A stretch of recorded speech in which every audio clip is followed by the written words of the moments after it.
let's talk about Josh Richardson. This is obviously a 2-year deal at the vet minimum. Brady, what do you think Josh Richardson brings on as we kind of digest Gabe and Max leaving and what they brought from a skill set perspective? What does Josh Richardson bring? For one, I'll say, I mean, as much as we talk about this whole conversation with Gabe and Max leaving and what usually happens when they go to another team, we've seen what's happened when certain guys are in Miami's system. Like, we have to recognize that, first of all, with what happens before they leave and go to that point. This is the perfect situation for him. Like, a guy that, like Spo, that knows his game, knows where to plug him in.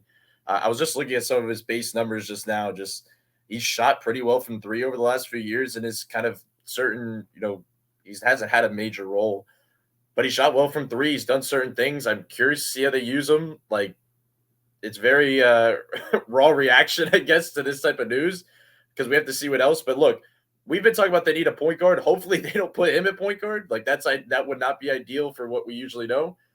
But yeah, like, this is a guy you can plug into their system. It's a nice bench piece if he's coming in on the minimum. I'm interested to see how they use him.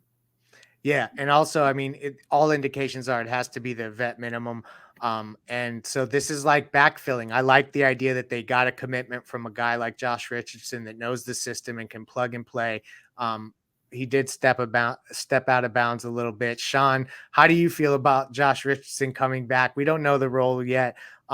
And we thought, I reached out to league sources about Josh Richardson. I had heard Miami was interested, put it on Off the Floor, and I was assured Josh Richardson was going to be getting more than the veterans minimum. And it looks like that's not the case. What's your reaction to Jay Rich back in Miami? Rook 2. And you hinted to this on playback when I was listening that, the market kind of swings back for these guys that were thinking or hoping they were going to get more. And now it swings back that some of these guys are going to have to settle for less money. Two things, though. One, if he is wearing the number 0, that's going to be trouble, right? We want to reserve number 0 for Dame.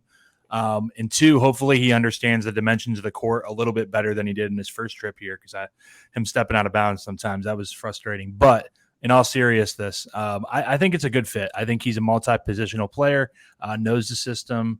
He's, as long as he can shoot the ball, I think it's a good fit. And I think it's a good addition to our depth. We need someone like him. So I'm definitely down with it.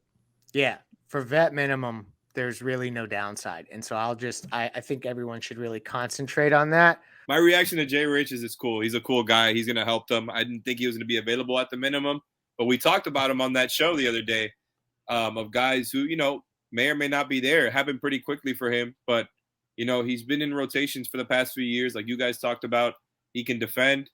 The shooting has always been up and down, but I think it's good enough. I think him at the minimum is a good get. And he's not a Gabe replacement, but he is going to be a part of your guard. And I guess maybe the 3 rotation, perhaps. I'm not sure, depending on some matchups, but I'm a fan of the move. I think it's a good move for them at the minimum. It's a great move at the minimum. Yes. So that is the latest news.